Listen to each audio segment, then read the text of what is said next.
Bueno, como ustedes pueden apreciar, ya estamos aquí sentados con el director general del Ministerio de Salud Pública. Gracias, Asqueta, por este minuto. ¿Cómo anda?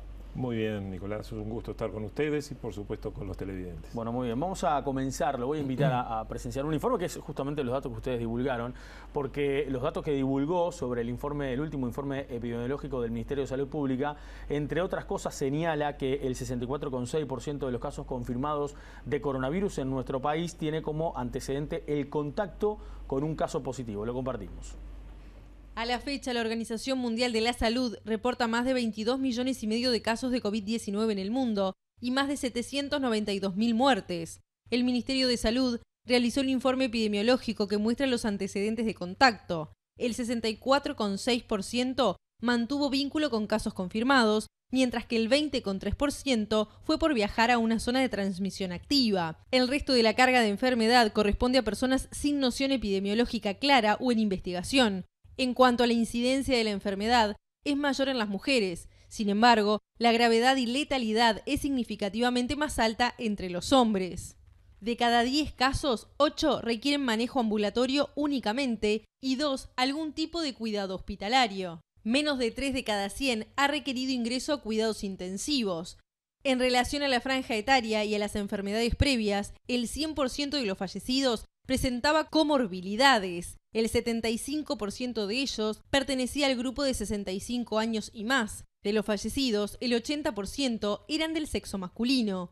Del total de casos confirmados, 22,17% se presentaron sin síntomas. En cuanto a las personas que presentaron síntomas, los más frecuentes fueron tos, fiebre, odinofagia, rinorrea, disnea, pérdida del olfato y sabor. Otros síntomas más severos fueron menos frecuentes, como la insuficiencia respiratoria, que se presentó en el 4,2% de los casos, neumonía, 4,6% y broncoespasmo, 0,9%. Sobre el personal de la salud, el informe indica que 261 casos se dieron en este ámbito con un fallecimiento y que el antecedente de exposición de esa población fue por contacto con un caso confirmado en la familia, comunidad o con otro trabajador de la salud. Los 1.421 casos confirmados hasta la fecha se distribuyeron en 18 departamentos, con predominancia de Montevideo, que registró 857 casos, en el departamento de 33, 180 personas contrajeron el virus y en Rivera 81. El único departamento libre de coronavirus es Florida.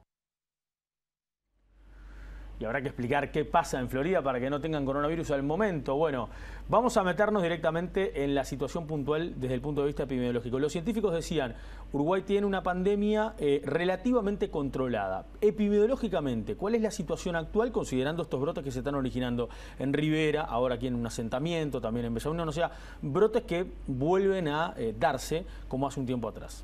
Muy bien, Nicolás, tal vez es muy bueno este punto de partida, porque epidemia es toda aquella situación en la cual enfermedades, normalmente transmisibles, pero es para cualquier enfermedad, supera la mediana prevista para que la gente lo comprenda bien en un determinado lapso de tiempo. Pandemia es cuando se expande a 2 o más continentes. Uruguay está en la pandemia y está en epidemia de coronavirus, pero a su vez después hay fases de control. Y hoy no diríamos que está totalmente controlado, pero sí digamos que hay un control aceptable de la situación epidemiológica. Porque nunca vamos a saber si está controlado, que esa palabra la usamos al final, ¿me entiendes? Pero que hay una situación aceptable, muy aceptable desde el punto de vista epidemiológico, que permite controlar los brotes y que permite hacer que el virus no se difunda en la comunidad y no tenga una circulación comunitaria abierta. Eso es lo principal, hoy es lo que decimos en el Uruguay. Rivera y Bella Unión son los puntos en este momento donde hay brotes y está la frontera, de la que tanto se ha hablado durante estos últimos meses. ¿Qué falta en la frontera hacer para poder controlar aún más el evitar propagar justamente el virus? Justamente, ¿qué es lo que pasa en estas epidemias? Hay factores controlables y hay factores que nosotros no controlamos. Entonces, por ejemplo, la propia biología viral y demás. Los médicos sabemos que hay cuestiones que podemos controlar y cuestiones que no. En este caso, donde hay determinaciones políticas, sociales, económicas, de los diferentes ministerios, el Ministerio de Interior, Ministerio de Defensa, Ministerio de Desarrollo Social, hay cuestiones que vamos a poder controlar y cosas que no. De este lado de la frontera, te lo resumiría de esta forma, de este lado de la frontera No es que tengamos todo controlado, pero están establecidas muy claramente las medidas, los protocolos de actuación y todo el despliegue que fue necesario, que el señor presidente de la República el primer día lo dispuso para todos los ministerios, y en eso estamos. Lo no controlable, Nicolás, es lo que pasa del otro lado de la frontera. Y como las fronteras son secas y los seres humanos pasan de un lado al otro y no hemos establecido medidas férreas, ¿no?, como de cerrar la frontera, además, hay situaciones no controlables que ingresen personas positivas, pero no por transportes que lo tenemos controlado, caminando. ¿Eso perjudica, por ejemplo, el hilo epidemiológico? Lo puede perjudicar. Hasta ahora no lo ha perjudicado porque tenemos la capacidad de rastreo suficiente y la capacidad de llegar al contacto y testearlo. Lo podría en algún momento complicar. Por eso es que, como te decía, de este lado, hoy por hoy tenemos todo el despliegue, todas las medidas y la capacidad económica, de recursos humanos y materiales de poder seguirlo haciendo. Ojo, cuidemos. En Bella Unión el problema, por ejemplo, se origina por trabajadores que vienen desde el Brasil. Exacto. No nos vamos a meter en el ámbito del Ministerio de Trabajo, de Industrias y demás. Cuidemos. Y en Rivera, lógico, ese traspaso de un lugar al otro de la calle, también cuidemos. Ojo, lo cuidan. Los riverenses, los de Bella Unión, los de Artigas, son las personas más cuidadosas ellas. Pero para las autoridades de la salud se debería de tratar de bloquear un poco más los accesos o excesos justamente del territorio. No sé si es bloquear, es que cada uno haga lo que tiene que hacer. Cada vez que ha ocurrido un brote es porque algún ser humano, no una máquina, no un aparato, no un auto, no el avión, alguien no hizo algo correcto. Claro. Esto sí, normalmente no es accidental el contagio, ¿entiendes? Como se habla Sí, lo sí, vial, el accidente, el siniestro. No. Accidental es muy difícil. Generalmente tú vas a la causa, que es lo que hace la gente de vigilancia epidemiológica, y encuentras algo que se hizo mal. Encuentras que, por ejemplo, yo pude haber tenido fiebre y no hice un reportaje a 2 metros, me pongo al lado tuyo y converso media hora. Lo encuentras. Generalmente se encuentra. Obviamente todo es preocupante, ¿no? Todas las situaciones, todos los brotes. Pero preocupa más que sea en un asentamiento, como por ejemplo pasa acá en el 6 de enero ahora en Montevideo. Sí, preocupa más. ¿Por qué? ¿Cuál es la diferencia allí? Nosotros tenemos algunos elementos neurálgicos. Uno lo hablamos que es fronteras. Otro, que tal vez ya hoy ni se habla, pero es permanentemente tema, centros hospitalarios, donde hubo ya más de un brote, o por ejemplo hogares de ancianos, donde hubo más de un brote. Esos centros vulnerables, sensibles, con población que está confinada, encerrada por razones naturales, donde es muy difícil cambiar el personal y donde la salud de esa persona está un poco afectada. Esas dos fronteras y los lugares vulnerables, y sobre todo con personas mayores de 65, son particularmente preocupantes. Pero hay un tercero, y es que en población general, que ocurran los brotes en determinados sitios con determinadas características, que no es estigmatizar, son las características naturales de eso. Entonces, en un asentamiento donde las condiciones ambientales, las condiciones de la vivienda, las condiciones de cómo las personas habitan, no es lo mismo que en una habitación duerman a veces 4 o 5 personas, que algo que ocurre, que ojalá no ocurriera y haya esfuerzos de los ministerios para que no sea así. Es harina otro costal.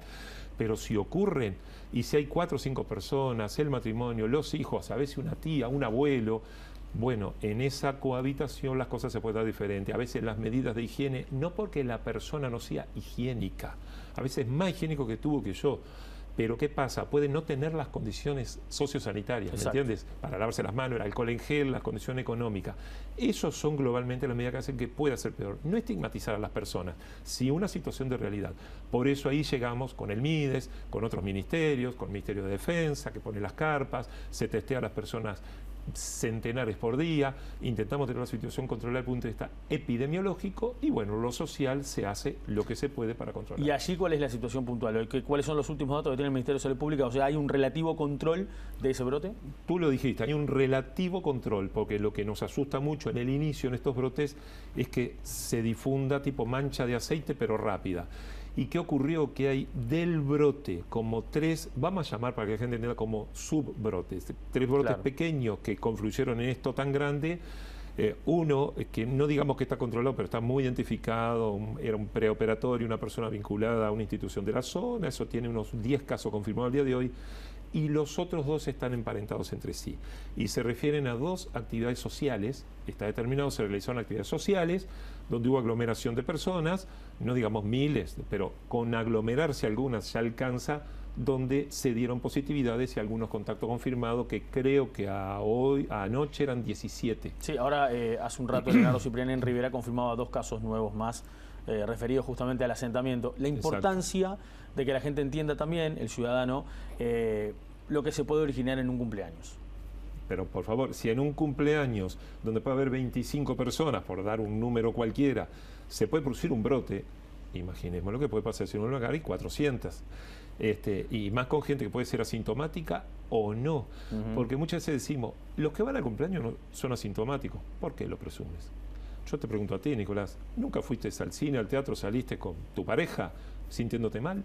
Sí. Alguna vez me dolía la garganta, te dolía la garganta y tenías la entrada y fuiste. A ver, eso es la vida habitual de las personas. Hoy la gente se cuida más, pero vamos siempre a tener en cuenta que aunque la mayoría se cuida, a la gente nosotros queremos transmitir que el Ministerio está muy contento con la gente. La gente cumple en la gran mayoría de los casos. Cuando me dicen, Miguel, nadie usa el tapaboca. No. Casi todos lo usan. Algunos no. Claro. Es así. Hay que tener en cuenta también, me decía la producción ahora por la cucaracha, lo cual es correcto, cualquier tipo de aglomeración o de evento masivo de personas puede generar esto. Por ejemplo, también se dice que podría haber sido un evento religioso, también lo que ocurrió allí en el asentamiento 6 de enero. Tú mencionabas recién que dentro de las preocupaciones estaba lo que pasan las mutualistas en los centros de salud. ¿Cómo está eso puntualmente al día de hoy? ¿Se pudo controlar? Pero la pregunta que queda, o que quedó seguramente después de todo lo que pasó, es ¿realmente se llevaron a cabo todos los protocolos? ¿Se cumplió con todo? ¿Los controles? ¿Las inspecciones que hizo el Ministerio de Salud Pública? ¿Qué determinó? Sí, es muy interesante lo que tú dices. El último brote hospitalario, que fue una institución del subsistema privado, todos saben muy bien, muy importante aquí en la zona, ya está prácticamente o totalmente controlado. ¿Por qué no decimos totalmente controlado? Porque sigue habiendo algunos casos positivos, pero de contacto de segunda o tercera generación, ¿me entiendes? Pero ya de los pacientes, de los profesionales de la salud internos, no está habiendo emergencia de nuevos casos, o sea que se puede considerar controlado. Pero recuerda que hubo uno en el Hospital Vilar de Bo, que nos alarmó, al igual que por las condiciones a veces de la población que allí habita. Bueno, el Ministerio de Salud Pública hizo fiscalizaciones muy severas y constató algunas cosas que no vamos a poder saber hoy si tuvieron o no que ver con aquello, porque ten en cuenta que esto a veces es como una autopsia. Tú te encuentras con algo a veces determinante, por ejemplo, una bala adentro que no vistes el agujero, el orificio de entrada, eso es totalmente determinante. O puedes hacer la autopsia más eficaz que por lo que falló la persona, tú no lo vas a saber nunca. En esto tenemos algo parecido. Generalmente los hilos siguen muy bien. ¿Y qué encontraron? Pero encontramos que a veces, en algunos casos, en vestuarios, en comedores o en algunos procesos asistenciales, como por ejemplo pacientes que pasan de un sector al otro y de este al otro, y a veces viene un técnico a realizar una técnica que se va y ese técnico tiene que ir a otro sitio, lo encontramos no tanto visualmente, porque cuando está la inspección, normalmente en forma visual nadie se expone a eso, pero las inspecciones constan de relatos, de entrevistas a las personas y van sacando sus propias conclusiones los inspectores y los fiscales, que son profesionales y conocen muy bien. Entonces las conclusiones que hemos sacado que muchas veces los procesos no se cumplían del todo bien. O sea, hubo descuidos. No me estoy refiriendo a la institución mutual de la que referencia, porque nosotros salimos a inspeccionar a todas. En muchas hubo descuidos. Y los hay al día de hoy. Me encuentro contigo en el vestuario, me saco el tapaboca, me pongo a hablar contigo. Como en el comedor contigo y nos sacamos la mascarilla facial para comer, pero si estamos enfrente nos tenemos que correr. Eso está establecido, no podemos comer a 50 centímetros, una mesa tiene 60 centímetros de ancho. Nos tenemos que correr, no se corre la gente. Bueno, por decir cosas que parecen banales, pero que son importantes. Acá tengo una pregunta importante que hoy la producción me señalaba. Usted dijo que no se podía eliminar el virus, que había que inmunizarnos. ¿Cuánto se ha podido inmunizar hasta ahora la ciudadanía? ¿Y eso qué significa también, no? Porque la gente puede escuchar por ahí, bueno, nos tenemos que inmunizar, entonces significa que nos tenemos que agarrar el virus para poder inmunizarnos. ¿Cómo es eso? Seguro. Nosotros decíamos allá el 13 de abril, que fue después fue la conducta que adoptó Presidencia de la República. Decíamos, en otros términos, y cuando todavía la investigación no estaba tan avanzada. Si sigue la secuencia natural, eso es lo que decíamos, de esta virosis, como todos los SARS-CoV-2 o estos virus respiratorios, no podemos eliminar el virus porque el virus no lo podemos eliminar. ¿Qué queríamos decir? No lo podemos cortar con un hacha, no lo podemos enterrar en un pozo, al virus no lo podemos fumigar con una maquinita aquella como las del Fleet. ¿Qué decíamos? Ese virus iba a seguir circulando. Controlemos en los humanos la circulación, pero el virus, eliminar algún día ese virus va a disminuir la circulación por otras razones. ¿Y qué decíamos de nosotros? Que como nos íbamos a ir infectando algunos, generalmente por no quererlo, tú no te expones a una infección, íbamos a ir adquiriendo inmunidad, como estaba previsto el 13 de abril. Las personas se iban a ir adquiriendo inmunidad. Al día de hoy todavía no está demostrada la cantidad de inmunidad y todavía no está demostrado que esa circulación sea tan amplia. Entonces, como no ha habido tanta circulación... ¿A nivel país o a nivel mundo? A nivel país. A nivel país. No hubo una circulación tan amplia, no sabemos cuántos inmunizados hay, ¿me entiendes? Claro. No sabemos cuántos fueron asintomáticos. Hoy no sabemos si tú o yo hemos tenido coronavirus, porque algunos asintomáticos no tienen ningún síntoma, cumplen sus 14 días y vuelven a lo normal, ¿me entiendes? Tal vez tú estás inmunizado, tal vez yo también. Al respecto, algunos test serológicos que se llaman, los mal llamados rápidos de sangre, nos podrían detectar algún porcentaje de población que ya tuvo el virus. El Ministerio de Salud Pública está estudiando, está validando test y podría venir en algún momento alguna fase donde los usáramos para ver cuántos inmunizados hay y si se pueden volver a contagiar o no. A rebrotar la enfermedad en ellos o no. Esperemos que no. Usted decía, en algún momento el virus se puede empezar a controlar más. La vacuna. ¿Qué pasa con la vacuna? Bueno, somos muy optimistas porque hay fases de experimentación muy avanzadas. Nosotros estamos hablando de investigaciones serias, investigaciones avaladas por organismos internacionales, no por informes periodísticos del extranjero. No me refiero a informes de ustedes, informes que nos vienen de afuera, de grandes cadenas. Se entiende. Se entiende que un científico no mira eso. Pero hoy por hoy hay varias líneas científicamente avaladas que ya han pasado su fase 3 y que diríamos que en algún corto lapso ya podrían estar como para por lo menos pasar a la fase de fabricarlas e industriarlas. El ministro Salinas dijo que estaban recibiendo propuestas del ministerio. ¿Qué tipo de propuestas y de dónde son? Bueno, lo de las propuestas se refiere particularmente a que como el Uruguay adhiere a algo que se llama el mecanismo COVAX, un mecanismo internacional que la OPS y OMS recomiendan ese mecanismo, habla que nosotros al 31 de agosto, si decimos sí, que presumiblemente Uruguay va a decir sí, el mecanismo COVAX, nos aseguramos un mínimo de 20% de la población con dosis suministradas. ¿Sabes qué quiere decir esto? Que si saliera la vacuna dentro de 3 meses, ya para disponer y para ponérsela, no competimos con China, con India, con Estados Unidos, ¿me entiendes? Todas las primeras dosis van para ellos. En el mecanismo COVAX algo fundamental es que todos los países que adhieran tienen a un 20% de su población asegurada. Así que si el 20% de americanos son 40 millones, Estados Unidos tiene 40 millones. Y mi 20%, ¿me sigues hasta aquí, no? Si es, no sé, 800.000 personas, yo tengo 800.000 dosis. 800.000 dosis. Eso asegurado. Que en principio el gobierno pretende 2.400.000. Esos son los que se podían llegar a vacunar. Exacto. Bien.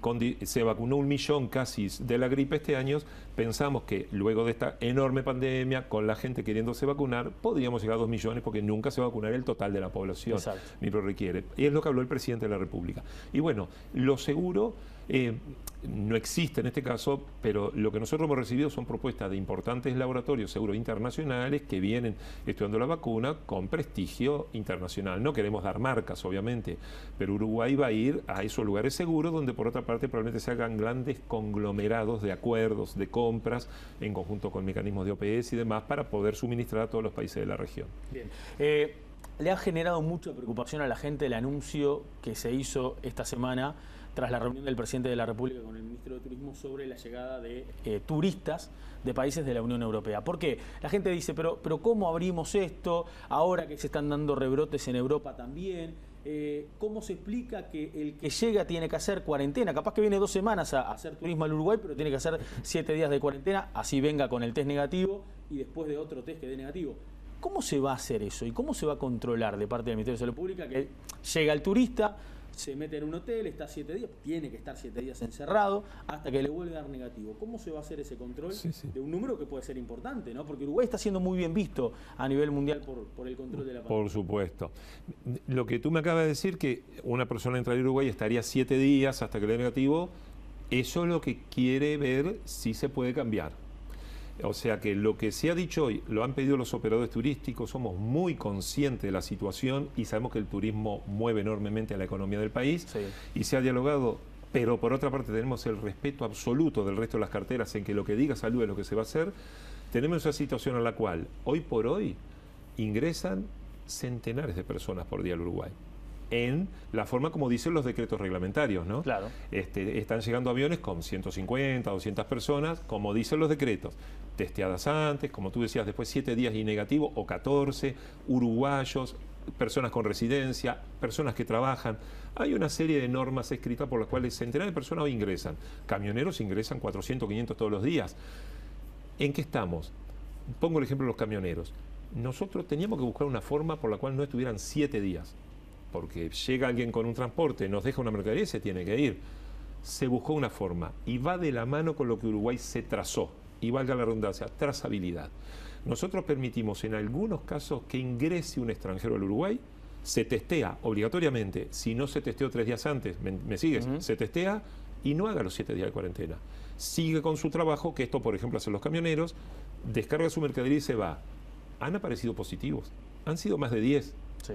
Ahora, ¿se ha movido la aguja epidemiológica? No, porque la clave es que Uruguay siga un protocolo rígido que incluye la trazabilidad. O sea, se le puede permitir al viajero llegar, tiene un test negativo, llega, entra al país, no se lo manda a hacer cuarentena, pero se queda con sus datos para poder, en todo caso, si llega a dar positivo, comunicarse con la persona y ahí sí aislarlo.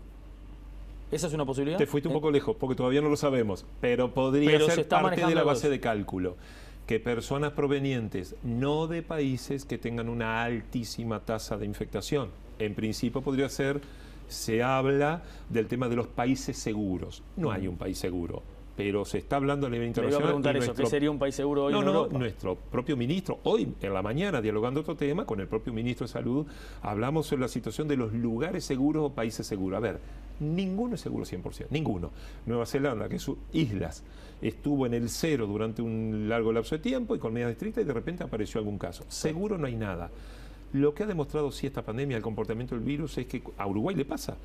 Cuando tenemos un férreo control y los mecanismos se cumplen, como dicen las autoridades uruguayas, hay un control. Entonces, Nicolás, a ver, lo que yo podría adelantar es que lo estamos estudiando, que podríamos ir por la vía de tener ciertos mecanismos de testeo previos, un poco más férreos que los que hay hoy, de lugares también con sólidos mecanismos de vigilancia epidemiológica, que tuviéramos tener la tranquilidad de dónde vienen las personas y ver al llegar con qué mecanismos se podría hacer cohortes o demás como para poder abrir un poco. Lo estamos estudiando hoy, por eso no puedo adelantar más que Bueno, eso. me quedan varias preguntas para hacerle porque se viene la noche de nostalgia, se habló mucho sobre eso, el famoso presupuesto y demás.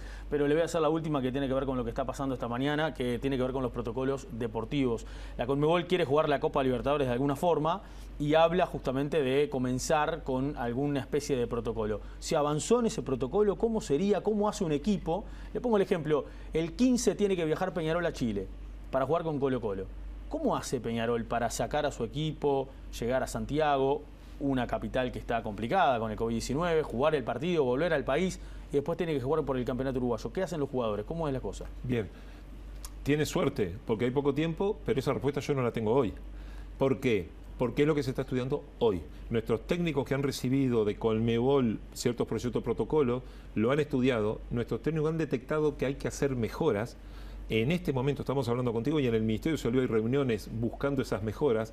Lo que sí podríamos ya adelantar, tal vez tú puedes tener hasta la primicia, es que sea optimista la gente del fútbol, que es muy probable que se encuentre la forma para que lo que tú estás preguntando se realice con las máximas garantías para los uruguayos. O sea, que los cuadros uruguayos puedan viajar, que los cuadros extranjeros puedan venir. ¿Me sigues? Sí, claro. Que en base al estudio tipo cohortes, que sean muy seguidos, muy estudiados, con férreos cortes cuando hay positividades, que es muy largo de explicar y tal vez todavía no está detallado el porqué, y luego los cuadros uruguayos, Peñarol y Nacional en este caso, van a tener competencia a los 3 o 4 días.